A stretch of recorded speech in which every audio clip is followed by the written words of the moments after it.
Good afternoon, family. It is your girl, Revolutionary Rika, with Critical Sense Making Sessions, episode number 3. Today's guest is Tulsi Pi, and she is here to share out about family, having a diverse family, and then also about vaccinations. And so, Tulsi, can you tell us a little bit more about yourself? So, hi, my name is Tulsi. I am Cuban American, born in New York and grew up between Miami and the Bay Area, which has given me a very diverse background in two completely different places. I've got 2 kids, 14 and 17. She's about to be 18. Left the Bay Area 4 years ago because one, the Bay just became way too expensive for us to make it, and we needed to, push and better our future. But a major factor of why we left was in 2016, a bill got passed in California, which was Bill SB 277. Mm-hmm. And that bill took away religious and personal belief exemptions and required medical exemptions for vaccines. My kids aren't vaccinated. My eldest took 1 vaccine, and with that one, she had a really adverse reaction. She actually almost died. So we stopped vaccinating and didn't vaccinate our son. We weren't going to be able to stay in California with that bill being passed because he was at a checkpoint where they would be requiring a complete catch-up by the time he started school. So we ended up leaving because of that.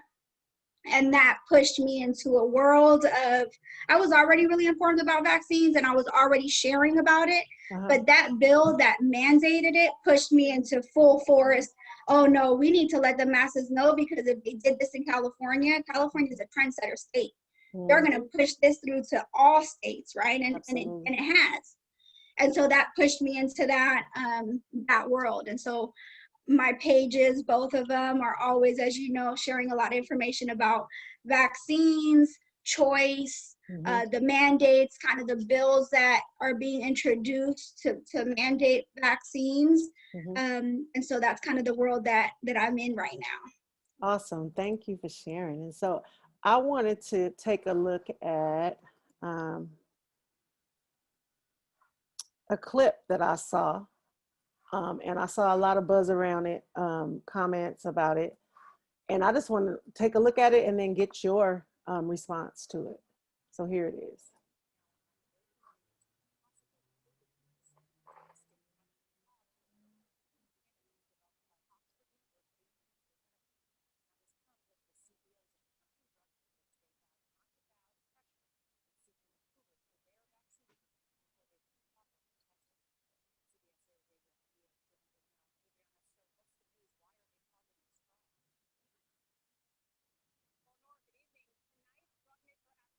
The sound's not coming through on my end.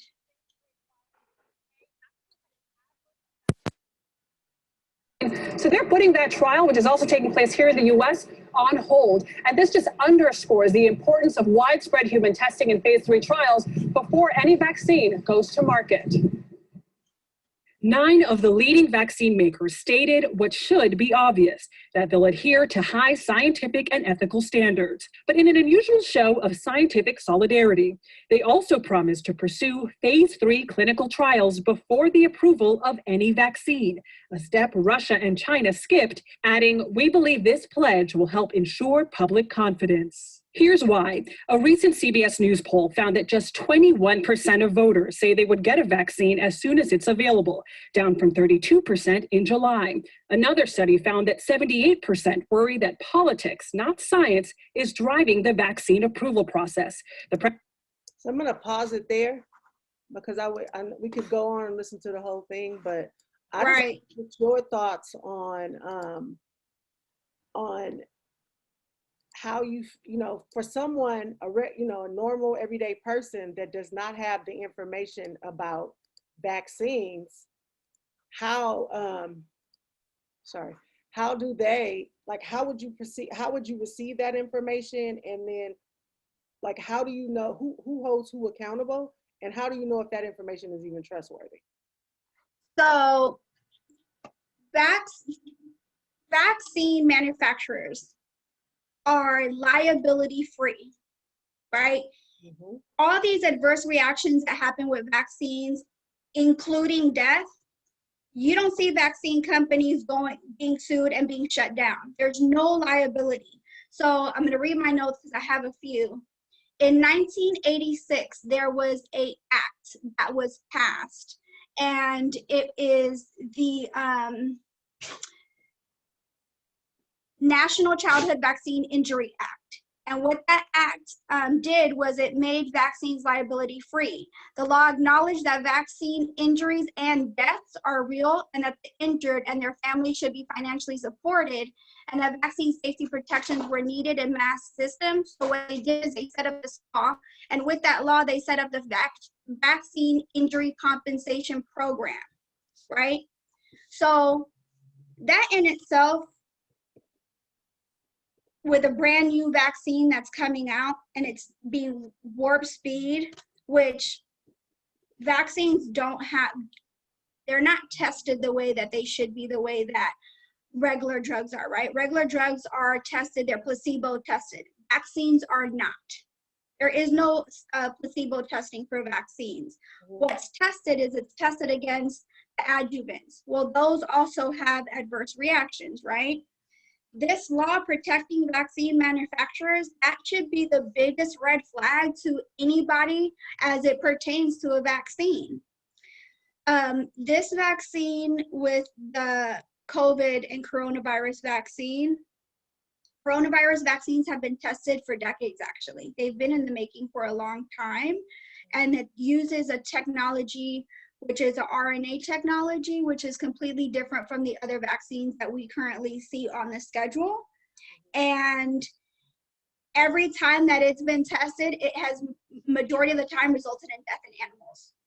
So the animals get the vaccine, and when they're then exposed to the virus, they die because their body is going into, it's fighting the virus, but it's ending up killing them. So this is an extremely dangerous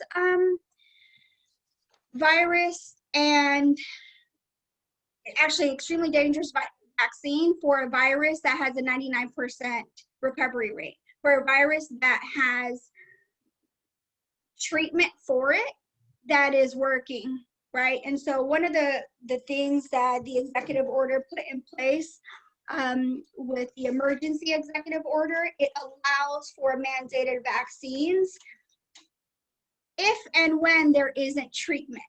And that's part of why when they're talking about HCQ and the remdesivir and all of these treatments, and they're trying to kind of shut that down, well, that's because they want to present this vaccine because there's so much money to be made by it. Mhm. So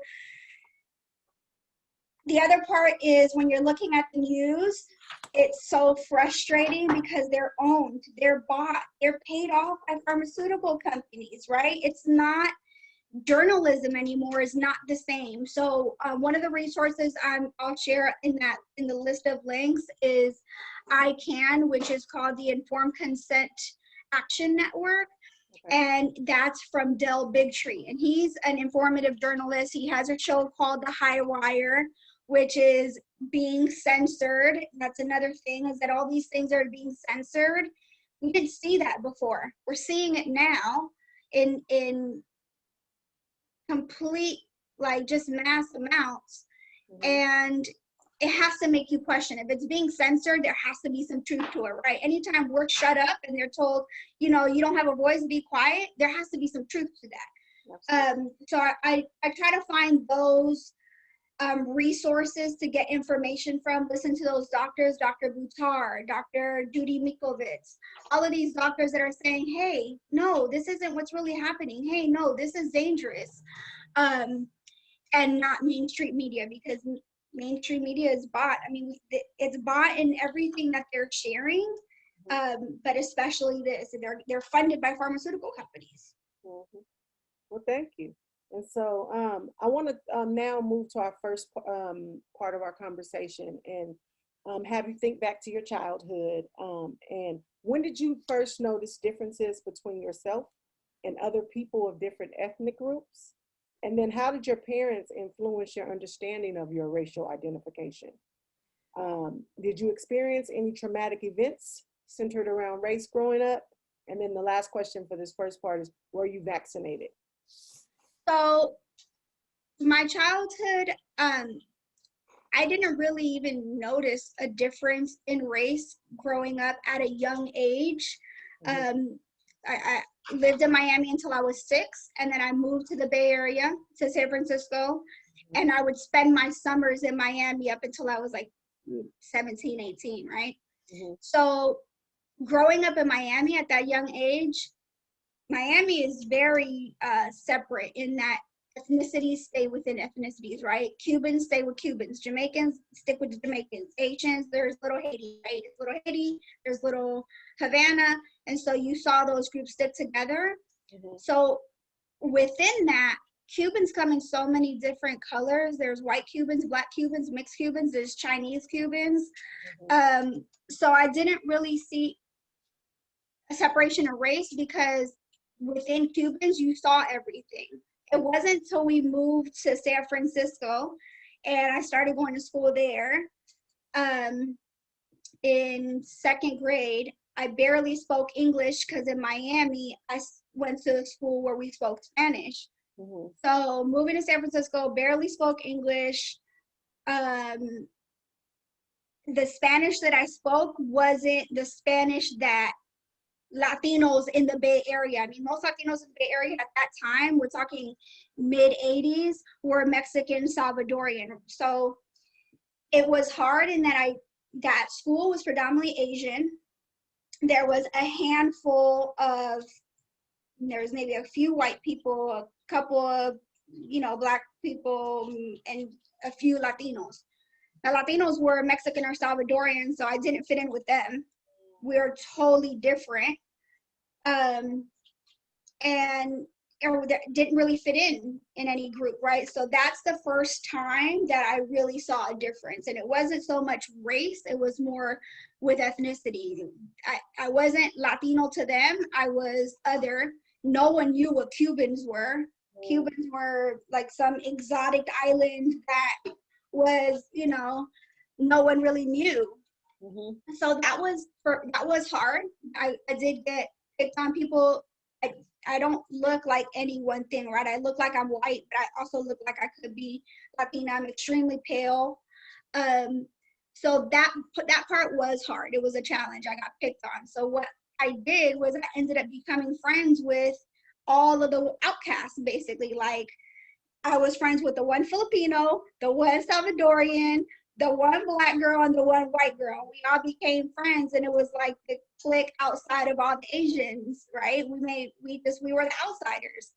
And that kind of held true throughout growing up. Through school, in high school, I went to Sacred Heart. It was the same kind of thing, I made friends with the outcasts, the folks that I connected most with. There wasn't like one specific big event that was like, oh, you're different. It was all of those little things of like, no, you're not really Latin, you're Cuban, you're not like us. Or, yeah, well, you know what, you're not white, so you can't really fit in with us because you're Latin. But I didn't fit in any group. So I just kind of found other folks that felt like they didn't fit in too.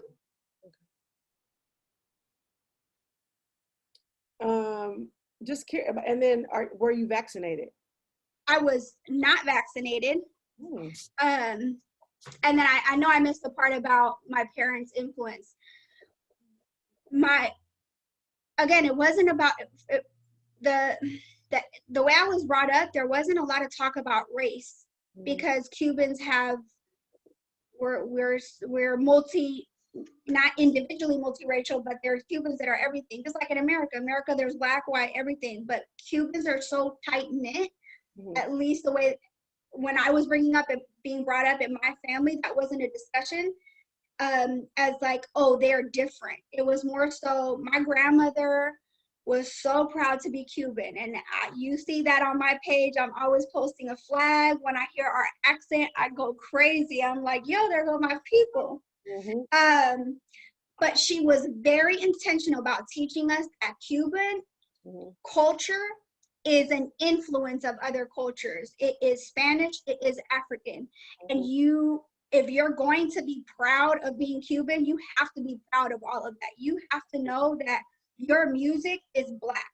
What we dance to, we don't dance to anything other than Black African rhythms. African religion is what influences the rhythm, right? So she instills such a love of everything Cuban that there was no differentiation. I mean, there was, in that we loved it so much, but it was who we are too, right? We are that. That is our culture. Even if we're the whitest Cuban with the blondest hair and the bluest eyes, our culture is so African influenced. It is African, that you have to love that. Absolutely. Don't you? She would be like, don't you dare be, against any side. Same thing with the Spanish influence. Like, we do have a lot of Spanish influence. So she would play flamenco just as much as she would play a song and guaguancó, right? So it was like both worlds. She taught us to be very proud of that. And my mom too. My mom, I mean, it was just such a big spectrum that I'm proud of being Cuban. I'm proud of all of it. I'm proud of the pain. I'm proud of the struggle. I'm proud of overcoming. I'm proud of the food. I'm proud of everything. Our language being different, our religion being different, the fact that so many people had to hide their religion and practice it underneath, being masked by this other, Spanish religion, just to be able to practice who they were. That's huge. There's so much to that if you're not proud of all of that and everything that every single one of our ancestors had to go through, you can't say you're proud to be Cuban. All right. And so just curious, how were you able to enroll in school if you weren't vaccinated? Back then, there was no mandates. Mm-hmm. So you can enroll in school and you can just literally opt out. You could say, which is what I did with my kids early on. Now, do they harass you? Yes. Just like at the doctor's office, it's, well, why don't you want it? You need to have it. You need to have it. No, actually, I don't. This is a choice, and I don't have to. So my mom always did the personal belief exemptions until they took that and kind of rolled it into religious belief exemptions. Mm-hmm. And so she did that with me. And that's what I was doing with my kids up until that law. Okay. Thank you. Thank you for sharing that. Thank you. So we're going to turn our attention now to the second part of our conversation, which is, there's a lot of questions to unpack, but I want to quickly read those and then I'll let you share out. When you begin to have children, how did you explain and teach them about racial identity?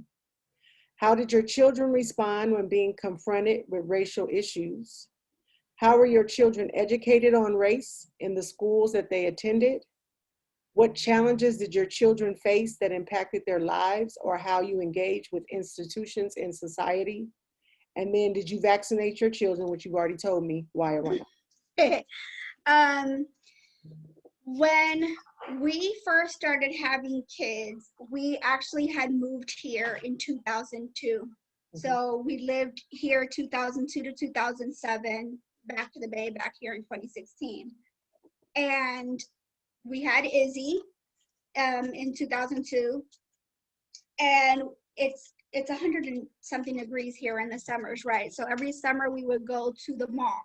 And that was really the fun time, was playing at the little indoor gyms at the mall. And we would do that almost every single day. And he and I never really experienced, I mean, people would say things to us like, oh, what is it like being together, and she's Cuban and you're Black, and how is that, right? But we never really experienced anything over the top crazy until we had Izzy. And I remember being at the mall, and she was little, and she had her massively curly hair. Her hair is curlier than mine.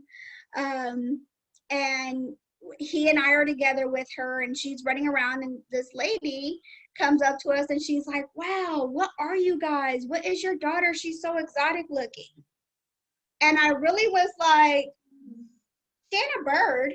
It's not like some exotic bird around here. Like, Right. who are you? I was so angry I couldn't even respond. I didn't have, you freeze sometimes. I really wanted to go all the way off, but we're in a mall. I didn't want to make the situation any worse. And I was like, you know what? It's time to go. Mhm. And he said something slick to her, and I don't remember what it was right now, but whatever it was, she turned away, and we grabbed her and left. And I remember talking to him in the car, like, to think that we came from the Bay Area, which is such a diverse place. We got together in '94. Mhm. We had been together for so long. In the Bay, everybody intermingles, right? At least back then, it was like, it didn't matter who you were with, who you kicked it with, who you dated. Everybody just, it was like not separate. And to come to Arizona, we kind of already had like an idea of, is it going to be weird out here? And then to experience that, it was like, how we're going to have to teach our kids now.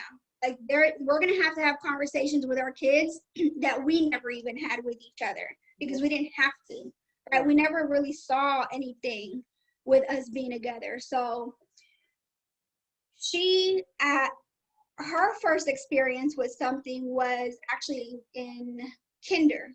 She was in kindergarten, and she went to school. We had moved to San Francisco at that time. We had moved back because it was just like for me, not diverse enough. Mhm. Moved to back to San Francisco, thinking, cool, we'll go back to our our little diverse, community. And it wasn't. It had already started changing at that point. The neighborhood, that he's from and that we spent a lot of our time in was changing quickly. Yeah. So she's in kindergarten. She doesn't know how to speak English. She speaks Spanish, right? He learned a lot of Spanish, and so we were able to just keep that her first language. So we put her in a Spanish bilingual program. Mm. And in that Spanish bilingual program, she was the only Black girl in a Latin classroom, right? The whole classroom is, again, kind of what I went through, which was Mexican and a few Salvadorians, but there was no Cubans, no Puerto Ricans, nothing like that, and no one that looked like her. She's visibly mixed. She doesn't, I looked white, but she's visibly mixed. So she had an incident where a girl was like, you're not Latin, you're Black. So why do you speak Spanish? She was 5. And so she came home and she was like, Mom, how come they're saying I'm not Cuban? I can't be Cuban. And why do I speak Spanish? Because I'm Black. And I was like, that was the first time at 5 years old I had to explain to her, you're both. Mhm. And you're equally both things. And you can be proud of both of those things, right? You speak Spanish, that's your language, and you speak English, and that's your language, right? And so that was the very first time I had to have those conversations with her. And he and I had already talked about how are we going to have these conversations, because they are going to be exposed to things that they're not going to be accepted in either one world or the other. And we knew that, after experiencing a few things, it was like, we knew she's not Black enough to be Black, and she's not Latina enough to be Latina. And even within the Latinos, she's Cuban, so she's not really one of them. So it was just teaching her to love herself, what she looked like. She went through a little period where she was like, well, I want to have straight hair. I want to have straight hair because that's what the Latinas in her class had. And it was like, no, honey. You want to have hair like I love my hair. We love what we look like regardless. And then the second time that something happened that really, really impacted her and she came home was, she was actually a teenager. She was 13 and middle school, and an adult asked her, hey, so what are you? And she was thrown off. And this adult said, like, what ethnicity are you? Where are you guys from? And she's like, well, my dad's Black and my mom's Cuban. I'm mixed. And I don't remember what else was said, but she was like, oh, so you're not really Black. And Izzy was like, well, I am because my dad is Black. And she's like, no, but so you're not black. You're like, you know, mixed Black. And she's like, well, yeah, I'm mixed, but it still means that, you know, I'm still Black and I'm still Cuban. Right. And that pushed her into, during high school, really pushing that I almost cursed. I'm Black and I'm Cuban, and you're going to respect both. That's right. And when she's in front of people that aren't Black, she's like, yeah, I'm Black. And when she's with people that aren't, you know, Latino or another group, she's like, this is what I am. And so she really pushes that boundary, and fearlessly, like, she don't care what you say, she'll break it down. Like, she breaks down our history better than I know sometimes. And I'm like, how do you know that? You know, and even to the Black piece, she's like, my mom is Cuban, but you do know Cubans, I mean, our culture is Black. So, you know, my mom is white. Yes, she's a white Cuban, but our entire culture is Black. And we all, you know, I'm both things. So she did have that. She has had more of those experiences than my son. Okay. My son looks like me. You can't tell, I mean, you can't really tell that he's mixed. He's as pale as I am because I'm white as milk. But he has really curly hair like I do. So you can kind of tell, but you can't. So his experience is completely different. He's had things where when people finally are like, oh, your dad's Black, well, you know, can I say the N-word then? And that was one of the situations that he had to experience, which he was like, try me if you want to, and you're gonna get smacked, you know? And that's what happened. You know, it's like he presents a certain way, and so there's a comfort level from other people, and they have tried to push that comfort level, and he has had to say, nah, you can't. You're not allowed to cross that boundary. Like, you stay on your side, and even though I might look more like you than other people that are mixed, you still can't cross that boundary. So it's interesting that they both had completely different experiences because they look totally different. And so our conversations with them have had to be different. Our conversations are just, it's different experiences. So it's approached different. And so are there responses in those situations from the training that you and your husband are providing? Or is it from just that deep resilience of, this is who I am, and you're not gonna invisibilize me or, you know, silence my voice? I think it's both. Okay. I think because of how me and my husband, they see how we are with other people, and we're very much like, we don't hold back. Absolutely. And so they see that, they witness that. How we've talked to them is, you are who you are, be proud of that. Don't let anybody, you know, don't let anybody tell you you're not Black enough. You are what you are. Don't let anyone, you know, tell you you're not Latino enough. My son doesn't speak Spanish. And so, again, he has a different experience. So don't let anyone tell you that because you don't speak Spanish, you're not Cuban. Like, that's crazy, right? So I think it's both. And I think it's their own resilience. Yes. You know, they're not sheltered kids. They're definitely exposed. In the world that we live in, especially now, everything's about race. And I don't remember it. And maybe I was sheltered when I was young. My husband and I didn't really experience a lot of the things that these kids are experiencing right now. Right. You know? I think another part is in the schools that they've always gone to. It's always interesting to me because when it comes down to like Black History Month and Hispanic Heritage Month, it's celebrated so, I don't know the word for it, but like in Black History Month, I feel like the schools that they've gone to is really just Black American history. And it doesn't cover, there's Black people all over the world, right? Yeah. Yeah, to me, Black history is worldwide. Absolutely. Like it's worldwide, but I feel like that celebration, at least in their places where they've gone, has really been Black American history. And I feel like it's taken away their ability to come to the table and say, well, check this out. There's Black Cubans too. Like, Really? and then same thing with Hispanic Heritage Month. It's very much a brown face of Hispanic heritage and not what Hispanic is, which is a rainbow of colors. There's, again, Black Hispanics, and in Hispanic Heritage Month, you don't see those Black faces. Right. And so I feel like if schools did a better job of showing all of the worlds and how they actually collide and overlap, Yes. I think we would be in a much more positive space in sharing. We're always talking about we want Black and browns to come together. There's so much actually commonality between us, right?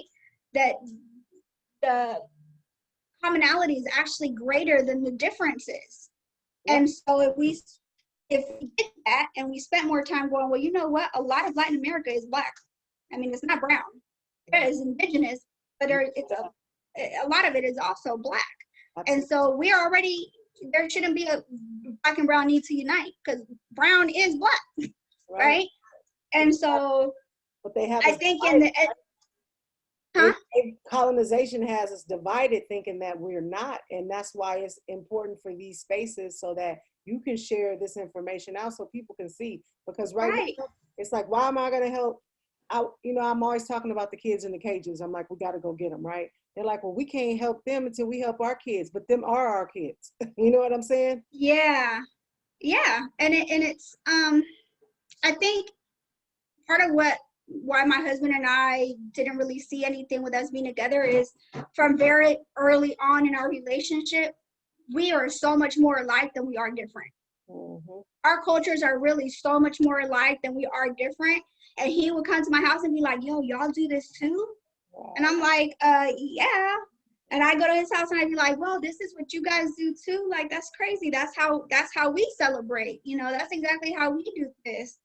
And so again, so much commonality that we overlook, and I feel like we're forced to overlook. And same thing, I remember watching an interview, I want to say it was on the Breakfast Club, and I don't remember who it was, but she was talking about the kids in the cages, and the same thing, like, we need to fight for that, because we need to come together so that they can fight for us too. And they fight for us and we fight for them. It's the same thing, right? They're trying to keep us apart and keep these things separate as separate issues, and it's the same issue. Immigration is criminal justice. It's the same exact issue. And I feel like if we forget about those kids, you see they trying to push Black and brown students back into the schools, and the disease ain't going nowhere. So it's like, okay, we didn't do anything about that. Now they're saying, watch what we do here. And people are just so willing to, I got to get the kids out the house. And yes, it's messing with them developmentally, but at the same time, don't send your kids into a death trap, right? Yeah, and not just that, the way that they're reopening schools in a very, dictatorship type of way, right? When I'm seeing some of the pictures of how schools are opening, it's how they are in Cuba, right? And it's like, yikes, do we want that kind of control, or do we want to address this situation first so that they can go back to school in the way they're supposed to? Exactly. Right? And take the opportunity to address the inequities and the oppression and the toxicity that exists, the culture of hostility that exists in our schools for many of our students. This is what the last 6 months, it was so busy teaching teachers how to, okay, we need you guys to do distance learning. We made them finish the school year instead of stopping. They have moving at the speed of whiteness. Let's stop for a second. Yeah. Let's actually assess, because they throw around the word equity all the time, right? And diversity and inclusion, and they're so far off there because it goes against the neoliberal principles. So they're gonna play on the surface with you, but I think it's time for us to demand, like, the redesign of schools, of education, and the way that they put these kids in boxes in kindergarten and kill the creativity and innovation that each of them possess. And we've been out of school for so long, it would have been a perfect time to say, hold on. Yep. We've got all this time right now. We have to reinvent anyway, where we got to refigure out how we do things. Let's really address those issues. Absolutely, absolutely. Well, thank you for sharing on that piece. The next part of the conversation, I want to talk a little bit just about your relationship. And so, when you decided to marry, was race a factor? How did you challenge the status quo around interracial marriage? And how did your spouse acknowledge and address issues of race? Did your spouse support your stance on non-vaccination? So I'm going to start with the non-vaccination one because he was always all the way on board with that. Okay. My mom was already knowledgeable about it and had shared so much. When I got pregnant, I went from I'm going to have the baby and under drugs. She's going to be cut out because I want no pain. I don't want to feel it. And she's going to have the medicines and we're going to be good. And my mom was like, hold up, this is totally different from anything I've raised you. Like, we're tribal. We have babies at home and we don't do all of that bombarding the baby with medicine. People across the world have never done it. We're not doing that. So she started giving me all these books and I already don't like to read. But I was like, I'm a mom now. I have to start educating myself. And we started reading them together. And long story short, I ended up having her at home. I had a water birth at home, obviously no medication, no vaccinations. We ended up deciding actually with her to do a delayed start. So on the schedule, she would have been vaccinated at birth. And we knew we didn't want to do that, but we also didn't want to do like nothing. So we decided we'll do a delayed start and pick and choose which vaccine she'll get. We were going to do just the major ones, MMR, DPAP, but we'll do them delayed. We won't do them right away. So we skipped to the 5-month mark, and he was always, on board with it. He was as informed as I was. It was never like, this is what I want to do. And, either one of us saying, yeah, sure, I guess. It was both of us like really being informed about it. So he's always been on board. When she got sick, and it wasn't even a need for a conversation of, are we going to keep going with this? It was like, we're not doing it anymore. And when my son was born, there was no need for the conversation. We knew that it was just not going to happen. And then as far as like, when we got together in the 90s, there was no issue. We kicked it in hate a lot, in lower hate. And there's just again a diverse group of folks, and there was never an issue. We respected each other's differences. I think we fell in love with each other's differences just as much as our commonalities. And so he learned a lot about my culture, and he loved it. He loved coming over and my mom cooking Cuban food, and he loved coming over and my mom would be cleaning the house to music playing, just like how he grew up with his mom in a house cleaning and cooking with music blasting, and it being our culture's music, right? So when I'm talking about the similarities, I'd go to his house. I fell in love with soul food. I fell in love with his mom's fried chicken. I fell in love with, she would be dancing in the kitchen, music blasting, and I would just be like, dang, this reminds me of me growing up, right? So we really, those commonalities and the differences, we fell in love with all of it, right? And have always. And recently, we've been together since 94, but we got married in 2013. Okay. So we got married after 20 years of being together. At that point, there was race wasn't even like, he's already my best friend. We've already been together forever, so it was nothing. So we just have always had such a love for each other's history, and we talk so much that we never cared what anybody said. We never cared what anybody thought. Close people to us, people that, his close friends would be like, do you feel like, and I remember us having this conversation with him, do you feel like you're turning your back on your community by not marrying a Black woman? And he was like, you know what, I have 2 sisters, my mother, my whole family, but that doesn't, me marrying somebody that isn't Black doesn't mean I don't love my culture. It doesn't mean I don't love Black women. It doesn't mean that I'm anti where I come from. It's just who I fell in love with. And I never had anybody actually like straight out ask me or ever question me about being with him. I think in my family, again, because Cubans is so many Black Cubans, it really wasn't. It was more so like, but he's not Cuban. It's a Black American, not a Cuban. You know, it was more so that part. But my grandmother loved him, and my mom always did, and that to me was everything. So it didn't matter, you know. It was, you fall in love with who you fall in love with, and yeah, there's always going to be somebody that says something, you know. You might be with a Cuban. I could have found a Cuban, and if he didn't make enough money, somebody would have been like, oh, well, he don't have enough money, or oh, he got, you know, someone's always going to say something about who you're with. And I think we as a couple didn't really have to fight a lot of things. As a couple, we always, anything that was ever said, it was just kind of like, yeah, well, it is what it is, you know? I think it was more so as parents that we've had to do so much communicating with our kids and communicating with people about what it is to have biracial kids and bi-ethnic kids and how to accept both sides. And I feel like because he and I love each other's cultures so much, it's been easier for our kids to say, you know what, but this is what it is.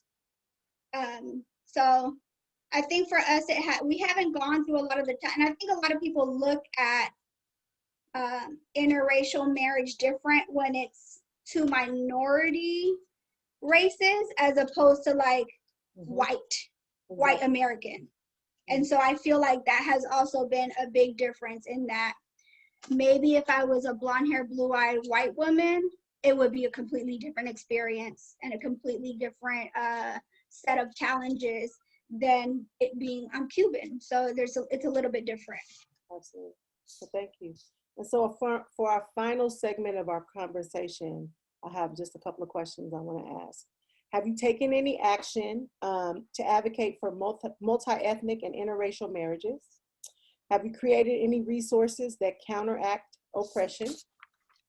How can others get involved with educating on vaccine risk, and how can they get involved with the medical freedom movement?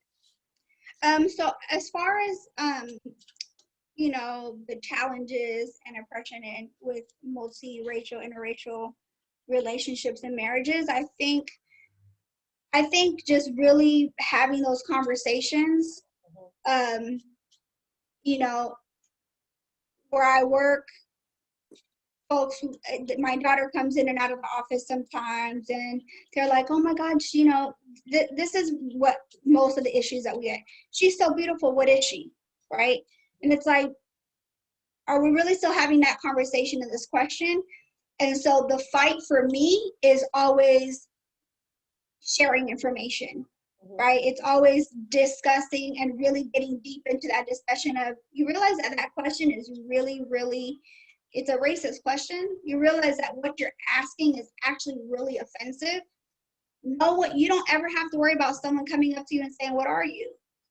No, you know, everyone knows you're white. So that question, you don't ever have to deal with that. And imagine having to have a 17-year-old go through that, like repeatedly over time. That question is ridiculous. And so really, anytime someone says something that I don't believe in their minds, they're doing something intentionally hurtful or intentionally, I don't know the word, but I don't feel like that they're trying to be harmful. I honestly think that they're innocently asking, but that's an opportunity to say what you're saying is really not cool. What you're saying is actually really demeaning, and educating those people. And so at work, I come across that a lot. I work in an office that we're a janitorial company, and so most of our cleaners are Latin American or predominantly Latin American, and a sprinkle here and there of other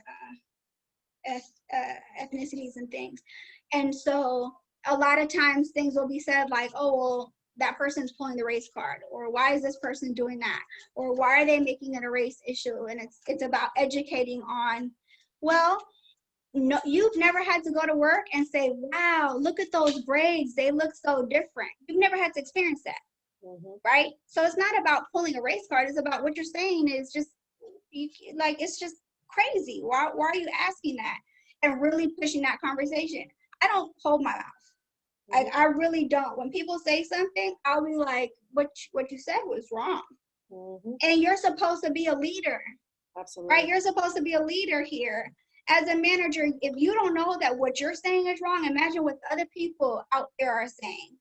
And so, to me, the fight is really just calling people on their shit and saying, that's not cool, right? You may not know it. And people do it to me too. And I want people to do it to me. I want people to say, hey, what you said was, you crossed the line right there. You shouldn't say that. Call on it.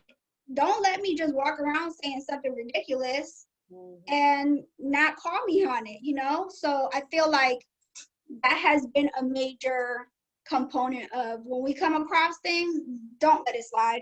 You know, like really just stop the person, and maybe not immediately in that moment if it's not the right environment, but a few minutes later say, hey, can I talk to you for a second, and pull the person aside and let them know, you know, hey, that's not okay.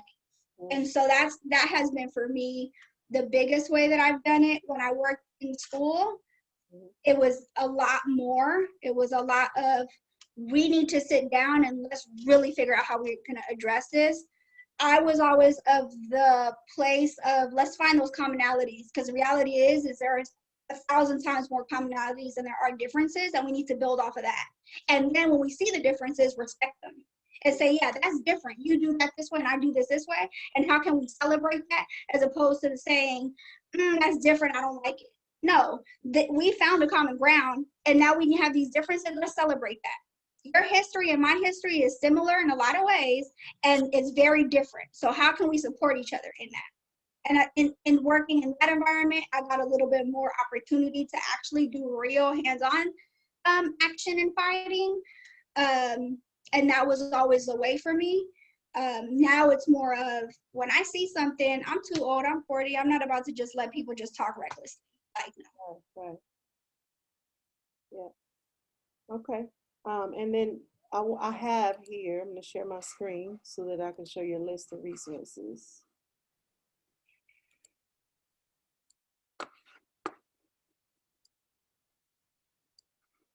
Yes.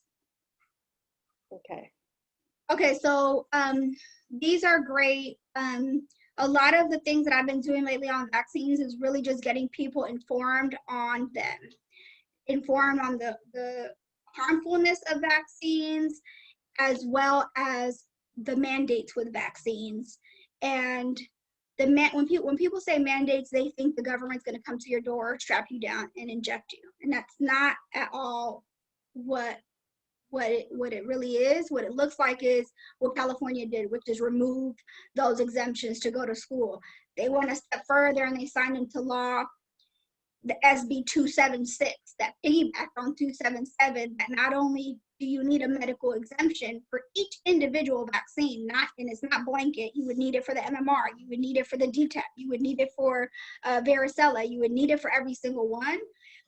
Then they said, you know, that medical exemption now has to be reviewed by the health board. The health board doesn't know you. They don't know your family. They don't know your history. They're not your doctor. So that health board then has to approve it. You think they're going to? Right. No. So vaccine mandates is not, again, it's not the government coming to your door injecting you. It's removing all these things to restrict you from being able to do things. So these websites, learntherisk.org has a lot of information about vaccines, what, you know, their adverse reactions. It's not just autism, chronic ear infection, allergies, asthma, seizures. There's so many things that people just think, oh, we're just an unhealthy country. No, we're bombarding our kids at birth with things that their body cannot fight. So Learn the Risk is a good one. The National Vaccine Information Center, that website actually also has an action advisory committee. Each state has their own action or calls to action. So when something comes up and these bills do come up, they will put their call to action and you can get involved that way. And so a lot of that involvement is calling your legislators, going to the Capitol, you know, the same way we call, at least I do, we called to arrest officers that killed Breonna Taylor. I did that phone list that was back-to-back phone calls, and yeah, you're leaving a lot of voicemails, but it's the same thing. You get your list of legislators, their aides, and you make those calls and say, look, I'm opposed to vaccine mandates. I'm opposed to this bill that's being presented. And so that's a lot of the action work on that end. And the NVIC has not just a lot of information about vaccines, but it also has those call to actions. Mm-hmm. The Informed Consent Action Network is amazing. That's actually also with Del Bigtree. And earlier I said his show, the High Wire.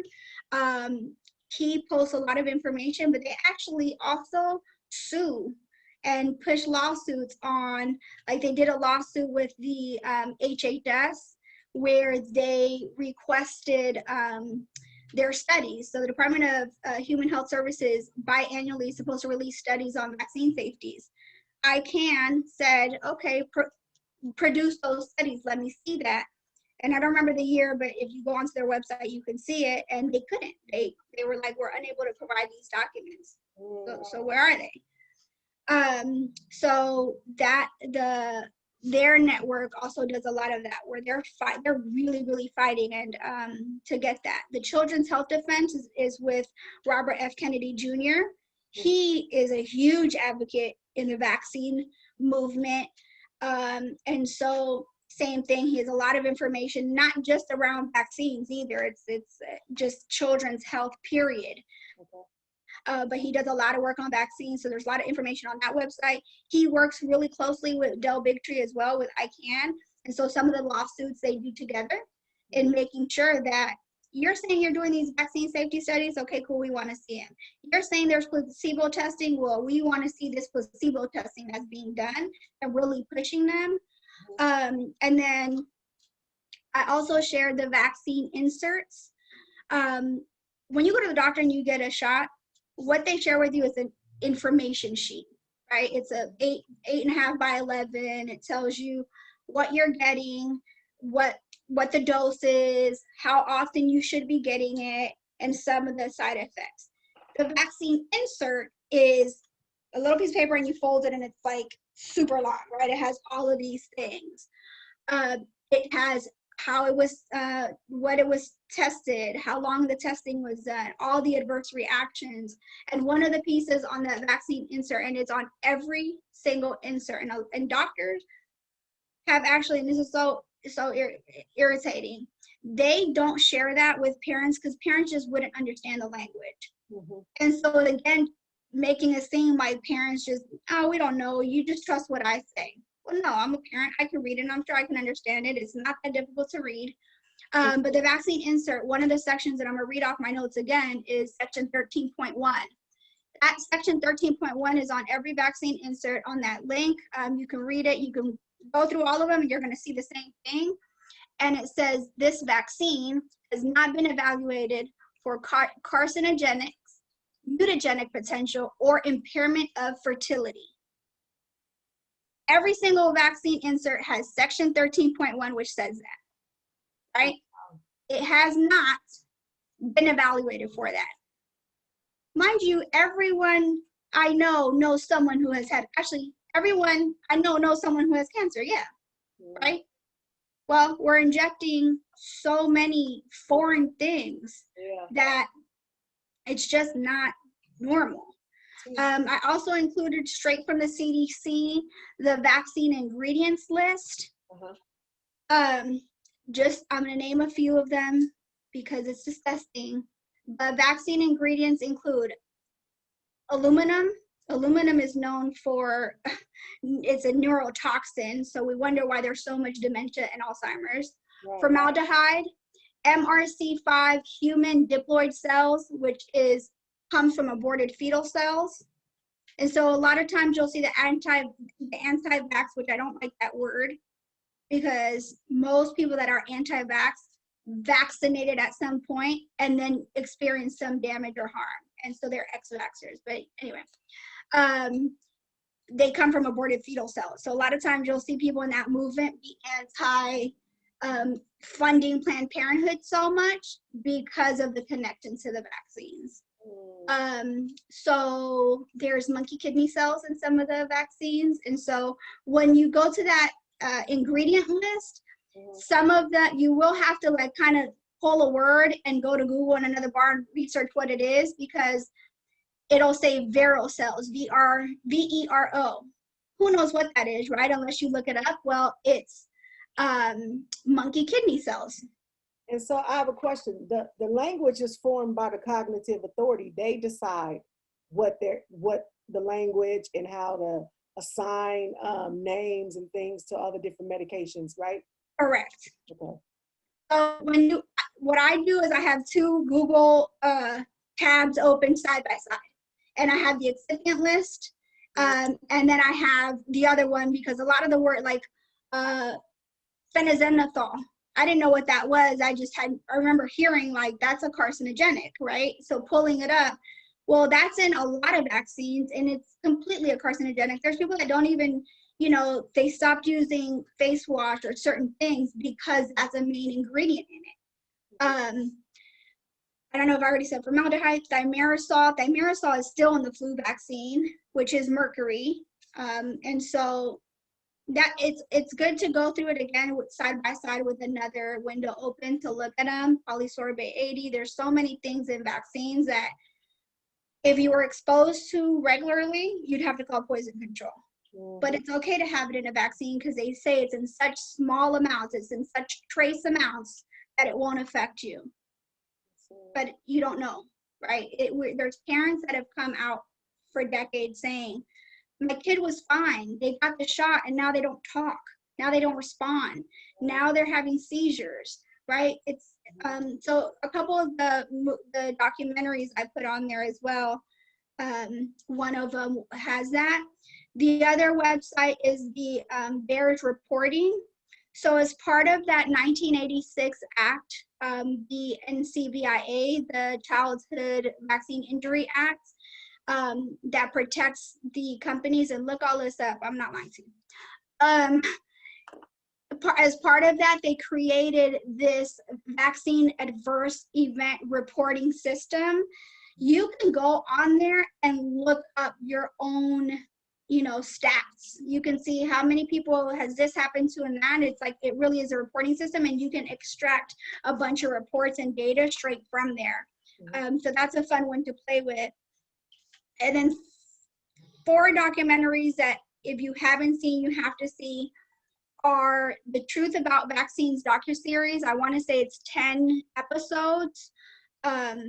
That has so much information from doctors, and they're breaking down CDC information. Trace amounts is another one, which talks about, again, they say it's not harmful in vaccines because it's in trace amounts. If it's harmful, period, right?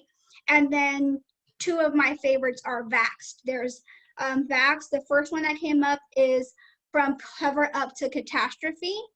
And what that is in 2013, Dr. William Thompson, who's a CDC whistleblower, called Dr. Brian Hooker and said, look, we did a study. In 2004, we linked MMR to autism, and it shows in the data that the rate of autism when this vaccine is given to children under 24 to 36 months is higher, and it's even higher in Black boys. Okay, so Black boys are, and I don't remember how many times higher, but are more likely than other children to get autism if given under 24 to 36 months. There's definitely a link, and they had us omit this data from the final report. And so Vaxxed, Cover Up to Catastrophe is all about that study. So that's one of my first go-to to movies is if you want to get involved, definitely watch that documentary. Del Bittry was a part of it, William Thompson, Brian Hooker, and we know that they've harmed the Black community with medicine, right? We know that the Black community has been attacked, right? Absolutely. It's still happening, and for some reason we feel like when it comes to vaccine, they're not lying to us. For some reason we feel like when it comes to vaccines, you know, well, the doctors know what's best. Well, they definitely do, and they definitely don't care about a lot of things if they're hiding it, because there's a lot of money to be made. Yeah. So that one is good. And then Vax 2 is the people's truth, and that's a lot about individual parent stories. And so it's parents coming out saying my kid was perfectly healthy and now they're not. So those are resources to start with. There's a ton of resources.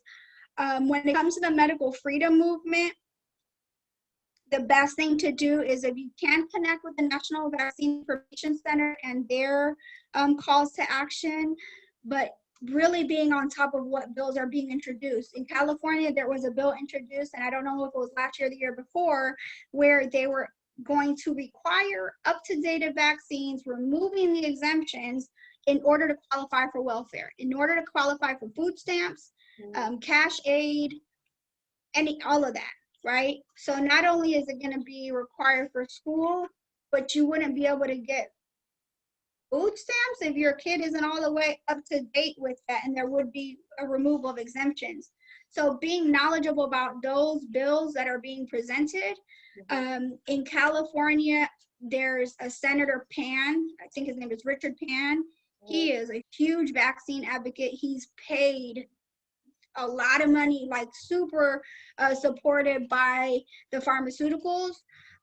So he's the one that introduced him and Lorena Hernandez, I think her name is. Anything you see them introduce about vaccines, you want to do the opposite. Okay. Because they're definitely big vaccine advocates. So being knowledgeable about those things is important. And the medical freedom, I didn't get to talk about it too much. I'll touch on it real quickly, is knowing that being very strong and advocating for yourself when you go to the hospital, because a lot of hospitals right now are getting a lot of money from, out here it's DCS, out there it's CPS. They're getting a lot of money for these kids to be removed from their parents. And so a lot of families are going to hospitals, or kids are sick, they are not vaccinated. When the doctor says we need to put you up to your vaccine, and they say no, we don't want to, or they say we need to do this treatment, and a parent says I want a second opinion, they're calling parents negligible and removing the children from the home. And so really protecting those freedoms is important. So just advocating, helping one another. You know, I keep away from hospitals as much as possible, but I tell people, if you're going to go to a hospital, bring someone as an advocate with you, just in case something happens, and you have someone to back you up. And so, yeah. Well, thank you, Tulsi. You have given us a lot to digest. While I knew a little bit about vaccinations and I knew that they weren't good for us, I've learned a lot more. And so definitely are going to be sharing these resources with my family members and just my network, so that they understand the importance of, one, vaccinations, and the ways that they should be informed around them. So I want to just lift up a couple of the pearls that I heard throughout our conversation. And so the first one was just being educated on the 1986 vaccine law and vaccination, just the idea of vaccination. The second piece to that was checking out the recommended resources that you offered, and then studying and understanding these bills that they're trying to pass, so that you know which way to vote. And then the last piece I want to lift up is respecting and celebrating each other's differences. Yes. And so I heard you say it like, trying to create unity between our Black and Browns, because we family. and keeping us at odds, then it just continues to strain the resources, to strain the strengths and the gifts that we have. If we could come together and unite, we could actually, I saw Puerto Rico do it. I'm just saying, I think we could change something. Right, they do. And there right now there's protests going around the world. Exactly. Right? Around the world, there's thousands of people in the street fighting for things, right? And if we came together, we know who the enemy is. Absolutely. We know who the enemy is, and it's not each other. No. Right? Their enemy is our enemy. And so we came together to fight that and fight that system of oppression and fight that together. It's better than doing individually and then we're fighting against each other. It makes no sense. So yeah, gotta come together. And so I'm gonna let you have your final thoughts or a tip that you want to share with the viewers, and the last voice that they hear will be yours. Final tips. One, we all want to be loved. At the end of the day, all anybody wants is to be loved, and you don't receive love if you don't give love. And we are not all the same by any means, right? We are not the same. We're different. But if we spent more time respecting and appreciating and celebrating those differences, we would come so much further in life. And starting by looking at what we do have in common. And as it pertains to the vaccine movement, there's a lot. I know I shared a lot of information, and it is a lot because once you start looking, you just keep finding more and more. I'm fine if you share me and my page as a resource for questions. I can always tap into other resources, but the more you know, the better you can do, right? And so equip yourself with the knowledge. Don't just trust a doctor because they have a degree.